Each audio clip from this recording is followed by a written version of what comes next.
అక్క చెల్లెమ్మలకు 31 లక్షల ఇళ్ల పట్టాలు, సొంతింటి కల నిజం చేసేలా 17,000 జగనన్న కాలనీలు,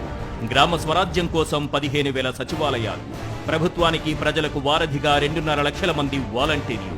అన్నదాతకు ఆసరాగా 10,500 ఆర్బీకేలు, పేదవాడి ఆరోగ్యానికి అందుబాటులో 10,000 విలేజ్ క్లినిక్లు,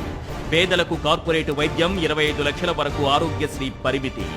రాష్ట్ర చరిత్ర తిరగరాస్తూ ఏకకాలంలో 17 మెడికల్ కాలేజీలు, 4 పోర్టులు, 10 ఫిషింగ్ హార్బర్లు, 6 ఫిష్ ల్యాండింగ్ సెంటర్లు, Uddanam kidney research and super speciality hospital, 750 కోట్లతో అదే ఉద్దానంలో రక్షిత మంచినీరు, 17,805 కోట్లతో ప్రభుత్వ బడుల్లో నాడు నేడు, ఏకకాలంలో 1,30,000 ప్రభుత్వ ఉద్యోగాలు, రెగ్యులర్ కాంట్రాక్ట్ అవుట్సోర్సింగ్ కలిపి 6,16,000 ఉద్యోగాలు, డీబీటీ నాన్ డీబీటీ ద్వారా 4.5 లక్షల కోట్ల సంక్షేమం. రాష్ట్రం దశ దిశ మార్చిన దార్శనికుడికి జన్మదిన శుభాకాంక్షలు.